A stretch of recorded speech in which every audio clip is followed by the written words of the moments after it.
Good morning friends. आपका स्वागत है हमारे YouTube channel learning point with Abhishek में। दोस्तों, अगर आप चैनल पर पहली बार आए हैं तो चैनल को सब्सक्राइब कर लीजिए और बेल आइकन प्रेस कीजिए ताकि आपको डेली डिक्टेशन मिल सके। 80 शब्द प्रति मिनट डिक्टेशन स्टार्ट। भारतीय प्रधानमंत्री ने एक बार फिर आतंकवाद का मसला उठाया विराम।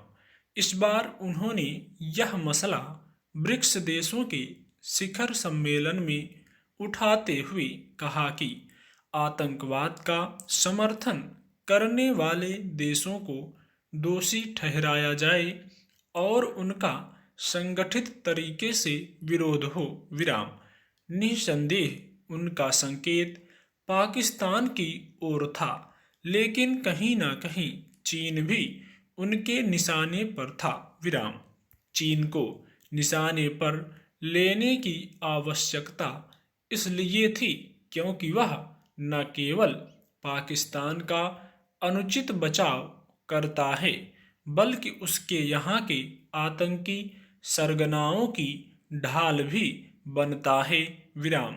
यदि पाकिस्तान किस्म किस्म के आतंकी संगठनों का सबसे बड़ा गढ़ है तो उसकी तरफदारी करने में सबसे आगे रहने वाले देशों में चीन है विराम। आखिर कौन भूल सकता है कि चीन किस तरह बरसों तक संयुक्त राष्ट्र सुरक्षा परिषद में आतंकी संगठन जैश ए मोहम्मद के सरगना मसूद अजहर को प्रतिबंधित करने की पहल का विरोध करता रहा। इसी आतंकी संगठन के 2 सदस्य गत दिवस दिल्ली में गिरफ्तार किए गए विराम। पुलवामा हमले के पीछे भी इसी आतंकी संगठन का हाथ था और इसके पहले के अन्य आतंकी हमलों में भी विराम।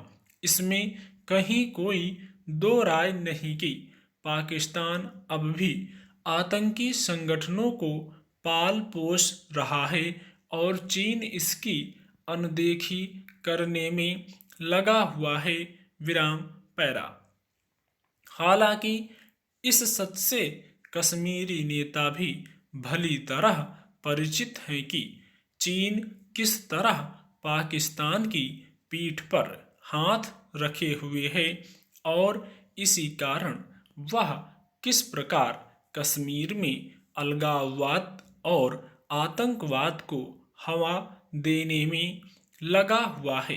फिर भी वे उन नीतियों पर चलना पसंद कर रहे हैं जो इन दोनों देशों को रास आती हैं अथवा उनके एजेंडे के अनुरूप हैं विराम। इन दिनों जिस गुपकार गठबंधन की चर्चा है वह और कुछ नहीं बल्कि पाकिस्तान और चीन के एजेंडे को आगे बढ़ाने वाला राजनीतिक गठजोड़ है विराम। इस गठजोड़ की मांगे कश्मीर में कलह पैदा करने वाली ही अधिक हैं विराम। यह अच्छा हुआ कि कांग्रेस ने यह स्पष्ट कर दिया कि उसका गुपकार गठजोड़ से कोई लेना देना नहीं, लेकिन यह समझना कठिन है कि उसने यह स्पष्टीकरण देने में इतने दिन क्यों खपा दिए। मात्र इस स्पष्टीकरण से काम चलने वाला नहीं है क्योंकि उसके कुछ नेता वैसी ही बातें करने में लगे हुए हैं जैसी गुपकार गठजोड़ के नेता कर रहे हैं विराम। यह रवैया अंतर्राष्ट्रीय मंचों पर भारत की ओर से आतंकवाद के खिलाफ उठाई जा रही आवाज़ को बल प्रदान करने वाला नहीं विराम।